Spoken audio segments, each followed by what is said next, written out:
ओम शांति। ज्ञान सागर परमात्मांकर सर्वश्रेष्ठ ज्ञान को धारण करी निज जीवन को श्रेष्ठ करने सहित सारा विश्व को श्रेष्ठ करी गढ़ी तोलिबार सहयोगी होथिबा श्रेष्ठ आत्मा मानंकु हृदयर सहित ईश्वरीय शुभ अभिनंदन, सुप्रभात, सुस्वागतम। हद एवं बेहदर ज्ञान अर्थात सत्य, त्रेतया एवं द्वापर कलिजुगर ज्ञान वर्तमान एई परिवर्तन समय रे ईश्वर पिता आसी आम आत्मिक संतान मानंकु प्रदान करुछंती।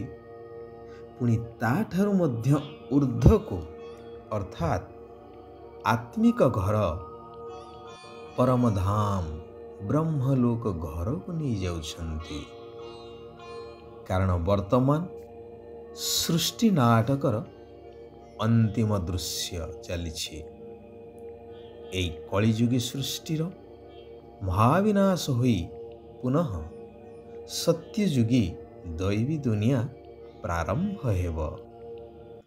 समस्तंकु घर को फेरिबा को ही पड़िबो। शिव बाबा समस्तंकु नेबा पाई ही आसिछंती। जे संपूर्ण पवित्र हेबार ज्ञान को ग्रहण करी पवित्र होई पवित्र दुनिया को आसीबार योग्य हेबे से माने खुशी खुशी रे जीवे। एवं जेउ माने परमात्मा पितांकर श्रीमत को मानिबे नहीं बा घर को जीवा पाई पुरुषार्थ करिवे नहीं, सेमानंकु दंड भोग करी फेरिबा को हेबो। किए चाहूं बा न चाहूं।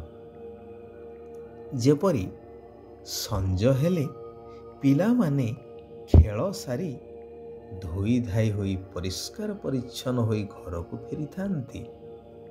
हेले आउ किछि पिला थांती सेमिति बुलु थांती। तेणु पिता माता आसी जबरदस्त माड़ देई घोषारी घोषाड़ी धोई धाई घर को नहीं थांती। सेहिपरि श्रीमत को अमान्य करुथिबा आत्मा मानंकु धर्मराजपुरी रे दंड भोग करी पवित्र होई घर को फेरिबा को पड़िबो। जो माने पूरा पूरा पवित्र हेउछंती सेमाने शिव बाबांको द्वारा मिलुथिबा ज्ञान रे मजबूत भाव रे रही पारिबे। जदि पवित्र नुहंती तेबे ज्ञानर धारणा हेबो नाही। जेपरि कहा जाए कि बाघुणीर क्षीर रखिबा को हेले सुनार पात्र आवश्यक, सेहिपरि एही श्रेष्ठ पवित्र ज्ञान धन को धारण करिबा को हेले बुद्धि रूपक पात्र को पवित्र स्वच्छ करिबा निहाती आवश्यक। सेही माने ही बाबांक भଳି ज्ञानवान मध्य होई थांती। एही पुरुषार्थ करू करू मध्य वर्तमान पर्यंत जहाँ भी सबू ओलटा सीधा संकल्प विकल्प चलुछि ताहा सबू समाप्त होई जिवो। बुद्धिर जोग एकमात्र बाबांको सहित लागी जिवो, जहाँ कहा जाए कि अंतमति सोगति। तुमर बुद्धि सुनार पात्र होई जिवो। बाबा जो सबु ज्ञान रत्नर उपहार गुड़िक देउछंती से गुड़िक धीरे धीरे धारण होई जिवो। एही सृष्टि चक्र गढ़ा जाइछि ज्ञान, भक्ति एवं वैराग्यर। ज्ञान द्वारा सद्गति प्राप्त होई थाए, जद्वारा सत्य और त्रेतया दुई जुग सुख शांति प्राप्त होता है। ହେଲେ ଦ୍ୱାପର ଓ କଳି ଯୁଗର ଭକ୍ତି ହିଁ ଚାଲିଥାଏ। ବାବା କହୁଛନ୍ତି ତୁମକୁ ହଦ ଏବଂ ବେହଦର ଉର୍ଦ୍ଧ୍ୱକୁ ଯିବାକୁ ହେବ।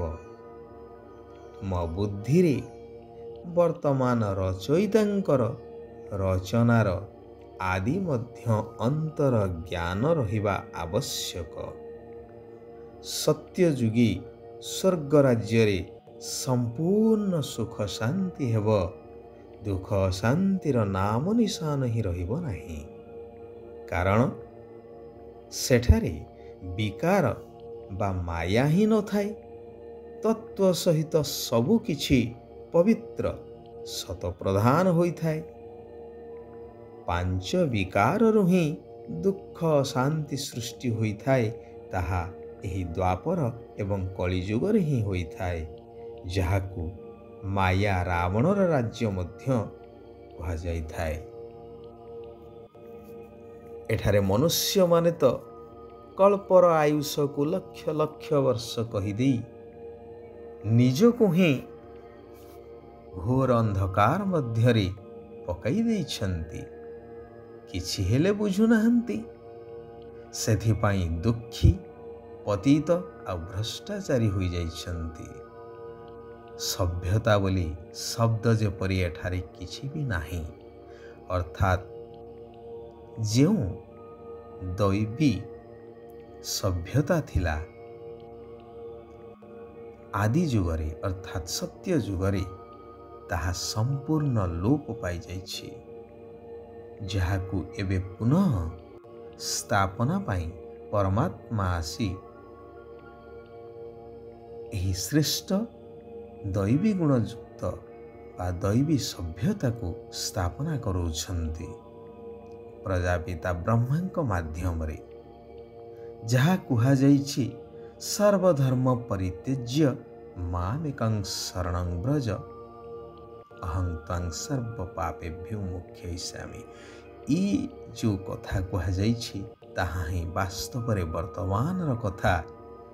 ବର୍ତ୍ତମାନ ସମସ୍ତ ମତାନ୍ତରକୁ ଛାଡ଼ି ଏକ ପରମାତ୍ମାଙ୍କର ଏହି ଦିବ୍ୟ ଶ୍ରେଷ୍ଠ ଶ୍ରୀମତ ଆଧାରରେ ହିଁ ଚାଲିବାକୁ ହେବ।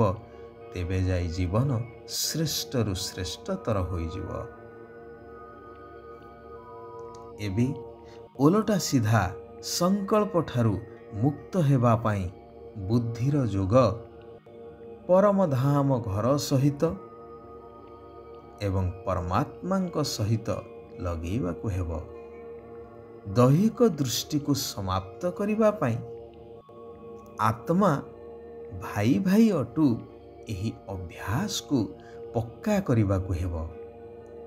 ଅବିନାଶୀ ଜ୍ଞାନ ରତ୍ନର ଦାନ କରିବାକୁ ହେବ। ବୁଦ୍ଧିକୁ ପବିତ୍ର କରିବା ପାଇଁ ତାକୁ ଅନ୍ୟ ସବୁଆଡ଼ୁ ବାହାର କରି ଏକମାତ୍ର ନିରାକାର ପିତାଙ୍କ ସହିତ ଲଗେଇବାକୁ ହିଁ ହେବ। ଶିବ ବାବା ବରଦାନ ଦେଉଛନ୍ତି, ନିଜକୁ ବାବାଙ୍କୁ ସମର୍ପି ଦେଇ ବୁଦ୍ଧି ଦ୍ୱାରା ମଧ୍ୟ ସମର୍ପିତ ହେଉଥିବା ଡବଲ ଲାଇଟ୍ ହୁଅ। ନିଜର ସବୁ ବୋଝ ବାବାଙ୍କୁ ଦେଇଦିଅ, ତେବେ ବୁଦ୍ଧିକୁ ଅନ୍ୟ କୌଣସି କଥା ଆସିବ ହିଁ ନାହିଁ। ଏହାଦ୍ୱାରା ସହଜରେ ଲକ୍ଷ୍ୟସ୍ଥଳରେ ପହଞ୍ଚି ଯାଇପାରିବ। ବୁଦ୍ଧି ହାଲୁକା ଏବଂ ପ୍ରକାଶମୟ ଡବଲ ଲାଇଟ୍ ହେଇଯିବ। ଅଚଳ ସିଂହାସନ ଉପରେ ବିରାଜମାନ ହୋଇ ସାକ୍ଷୀ ଦ୍ରଷ୍ଟା ରୂପରେ ପାଠ କରୁଥିବା ଆତ୍ମାମାନେ ହିଁ ଶ୍ରେଷ୍ଠ ପାଠଧାରୀ ଅଟନ୍ତି। ସେହିମାନେ ହିଁ ସଦା ହର୍ଷିତ ବା ଖୁସିରେ ରହିଥାନ୍ତି, ଯେହେତୁ ସାକ୍ଷୀ ହୋଇ ଏହି ସୃଷ୍ଟି ନାଟକର ସମସ୍ତ ଦୃଶ୍ୟକୁ ଉପଭୋଗ କରିଥାନ୍ତି। ଆଚ୍ଛା, ଆଜି ପାଇଁ ଏଇଠାରେ ଆମେମାନେ ବିରାମ ନେବା। ଆସନ୍ତାକାଲି ପୁନଃ ସେହି କଲ୍ୟାଣକାରୀ ପିତାଙ୍କର ଆଉ କିଛି କଲ୍ୟାଣକାରୀ ମହାବାକ୍ୟକୁ ଶ୍ରବଣ କରି ନିଜକୁ कल्याण करी चलिबा। ओम शांति। ओम शांति। ओम शांति।